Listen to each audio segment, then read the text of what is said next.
This video is for students who are looking for modeling of step 2 of the turning points tool, which as we can see here is identifying characteristics of a proposed turning point.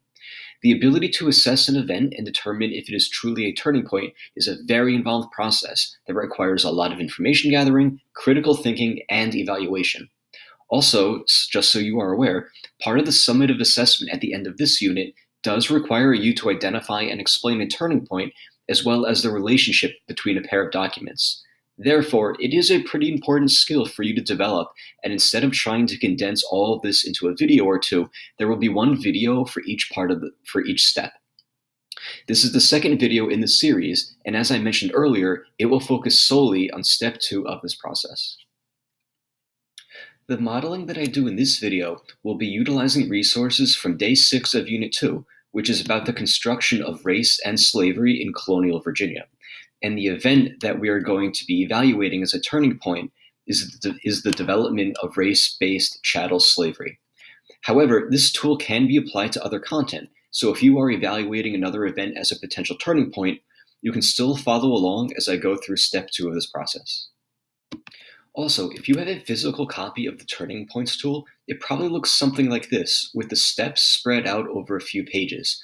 But if you are completing a lesson or assignment online, the tool may have been transformed into slides, with each step appearing on its own, similar to what you see here, with step 1, and then step 2, and so forth. For convenience, when we get into the modeling, I will be using this version because I think it will be easier for you to see. But for now, let's keep to the original one on paper.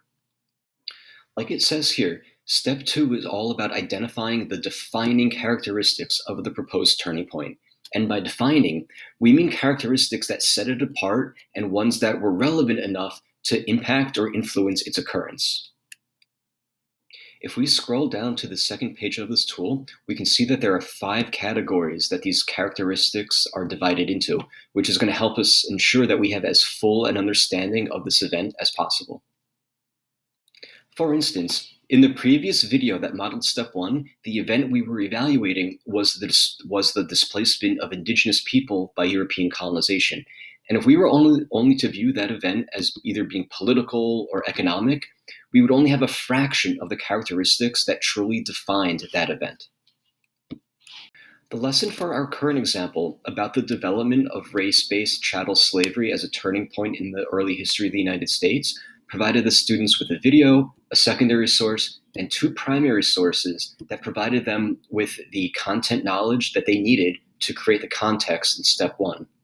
For the sake of this model, let's assume that we already read and annotated these and use them to create this context.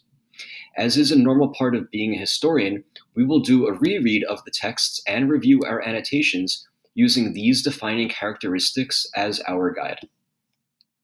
Since this is a model, let's take a moment to walk through the types of things that you should be thinking about, as well as the questions that you should be asking yourself. And just to be clear, this is where you will apply the contextualization work you did in step 1. Let's use defining economic characteristics as an example. Here are 4 sample questions that you might consider as you do your second read.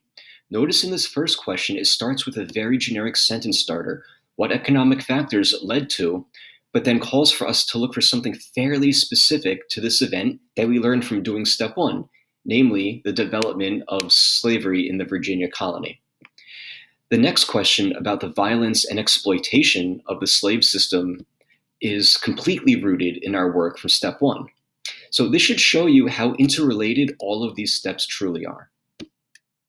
For the first few times you go through this process, I would strongly recommend you actually take the time to apply your knowledge learned by doing your contextualization to create questions for each of these defining characteristics that are going to guide you through this part of the process. If you need support with this, you can try using the root of these questions as kind of a sentence starter, like I mentioned earlier, then use your prior knowledge to customize it to the unique details of your event. However, this will not work with all of these sample questions, so you can also reach out to your teacher if you do need a little extra support with this. Making sure you get a full view of this event and not missing or overlooking any of these defining characteristics is really important.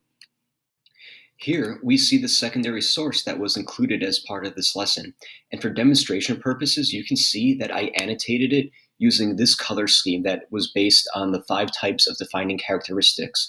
And I would recommend you do it this way as well, because it is going to make the next part of this step a little bit easier for you.